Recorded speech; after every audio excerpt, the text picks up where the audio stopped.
بسم اللہ الرحمن الرحیم۔ غزوہ غطفان ربیع الاول سن 3 ہجری میں حضور صلی اللہ تعالی علیہ وسلم کو یہ اطلاع ملی کہ نجد کے ایک مشہور بہادر دعسور بن حارث محاربی نے ایک لشکر تیار کر لیا ہے تاکہ مدینہ پر حملہ کرے۔ اس خبر کے بعد آپ 400 صحابہ کرام کی فوج لے کر مقابلے کے لیے روانہ ہو گئے۔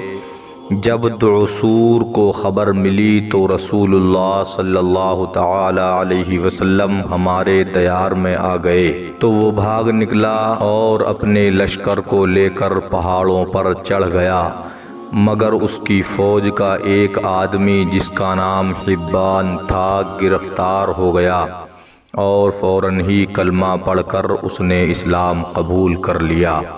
اتفاق سے اس روز زوردار بارش ہو گئی۔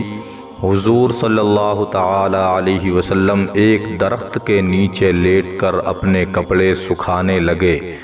پہاڑ کی بلندی سے کافروں نے دیکھ لیا کہ آپ بالکل اکیلے اور اپنے اصحاب سے دور بھی ہیں۔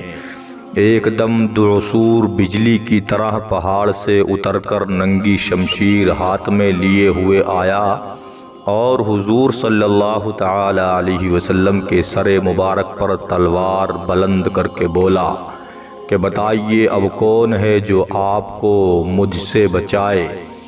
آپ نے جواب دیا کہ میرا اللہ مجھ کو بچا لے گا۔ چنانچہ حضرت جبریل علیہ السلام دم زدن میں زمین پر اتر پڑے اور دعسور کے سینے پر ایک ایسا گھونسا مارا کہ تلوار اس کے ہاتھ سے گر پڑی اور دعسور عین غین ہو کر رہ گیا۔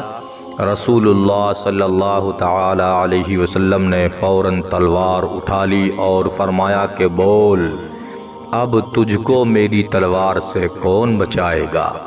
دعسور نے کانپتے ہوئے بھرائی ہوئی آواز میں کہا کہ کوئی نہیں۔ رحمت للعالمین صلی اللہ تعالی علیہ وسلم کو اس کی بے کسی پر رحم آ گیا اور آپ نے اس کا قصور معاف فرما دیا۔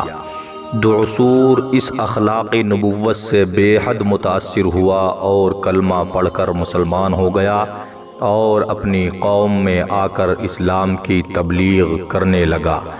اس غزوے میں کوئی لڑائی نہیں ہوئی اور حضور صلی اللہ تعالی علیہ وسلم 11 یا 15 دن مدینہ سے باہر رہ کر پھر مدینہ آ گئے۔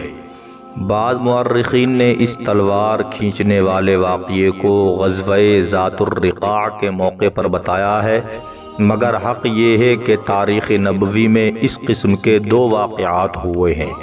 غزوہ غطفان کے موقع پر سر انور کے اوپر تلوار اٹھانے والا دعسور بن حارث محاربی تھا جو مسلمان ہو کر اپنی قوم کے اسلام کا باعث بنا، اور غزوہ ذات الرقاع میں جس شخص نے حضور اقدس صلی اللہ تعالی علیہ وسلم پر تلوار اٹھائی تھی اس کا نام غورث تھا۔ اس نے اسلام قبول نہیں کیا بلکہ مرتے وقت تک اپنے کفر پر اڑا رہا۔ ہاں البتہ اس نے یہ معاہدہ کر لیا تھا کہ وہ حضور صلی اللہ تعالی علیہ وسلم سے کبھی جنگ نہیں کرے گا۔